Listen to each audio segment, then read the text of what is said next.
अल्हम्दुलिल्लाह वस्सलातु वस्सलामु अला रसूलिल्लाह व अला आलिहि व अस्हाबिहि अजमाइन अम्मा बाद अऊज़ु बिल्लाहि मिनश शैतानिर रजीम बिस्मिल्लाहिर रहमानिर रहीम रब्बि इश्रह ली सदरी व यस्सिर ली अमरी व अहलुल उक़दतम मिन लिसानी यफ़क़हू क़ौली। किसी बहन ने सवाल पूछा है कि दुआ करने का सही तरीका क्या है ताकि दुआ कबूल हो जाए। व नहमदुहु व नसल्ली अला रसूलिल करीम अम्मा बाद। देखिए, दुआ करने का कोई सही तरीका नहीं है, लेकिन इंसान सबसे पहले अपने गुनाह को ख़त्म करे। देखिए कि उसमें कोई ऐसा गुनाह है जो हो सकता है दुआ में रुकावट बन रहा हो, लेकिन दुआ करने का कोई सही तरीका नहीं है। और ज़्यादातर हम लोगों में ख़राबी ये है कि हम लोगों ने बचपन से जो दुआएं होती हैं या कुरान होता है या कुरान की आयतें होती हैं, हम लोगों ने रट्टे मार के याद किया होता है, लेकिन हम ये नहीं देखते कि उस दुआ का मतलब क्या है।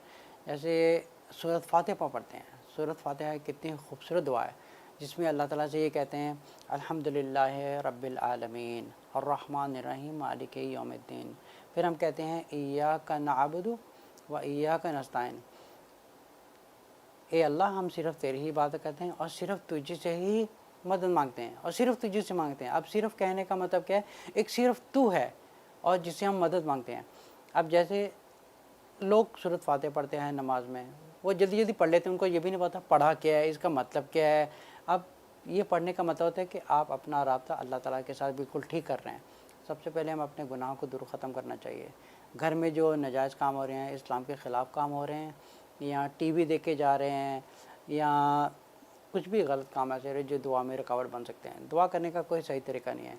दुआ है कि जब आप मांगें तो दुआ पढ़ी नहीं जाती, एक अल्लाह से हम लोग रो के कुछ मांगते हैं अल्लाह से। अब ऐसा नहीं होता कि कोई चीज़ हम लोगों ने बचपन से रट्टा मारा हो, उसको जल्दी से हम लोगों ने अल्लाह के सामने पेश कर दिया कि भाई हमने ए अल्लाह ताला, हमने ये बचपन से याद किया हुआ है, हमने जल्दी से ये बोल दिया। लेकिन हम अल्लाह से वो चीज़ को एक सही तरीके से मांगे।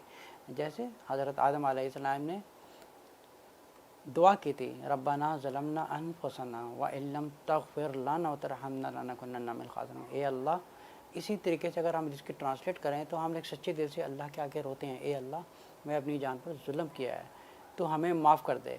अब अगर हम लिखो जल्दी से दुआ में पढ़ देंगे रब्बना ज़लमना अनफुसना व इल्लम तग़फ़िर लना, तो फिर ये दुआ का वो असर नहीं रहता है जो एक अल्लाह ताला कुरान में फरमा रहे हैं। दुआ करने का मतलब ये नहीं है कि आपने जो याद किया है उसको आप जल्दी से पढ़ दें। सबसे बेहतर दुआ ये है कि आप कुरान से वो दुआ की आयतें निकालें जो अल्लाह ताला, जितने भी पैगम्बर हैं अल्लाह ताला से मांगते थे।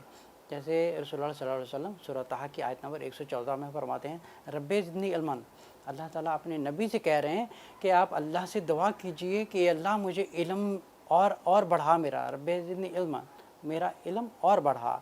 इसी तरह जब हम अल्लाह से दुआ करते हैं तो दुआ करने का मतलब ये है कि हम अल्लाह से कुछ मांग रहे होते हैं। अब ये नहीं होता कि हमने दुआ याद की है और उसको पढ़ के हमने ख़त्म कर दिया है, इसलिए हमारा अल्लाह ताला से रब्ता नहीं होता।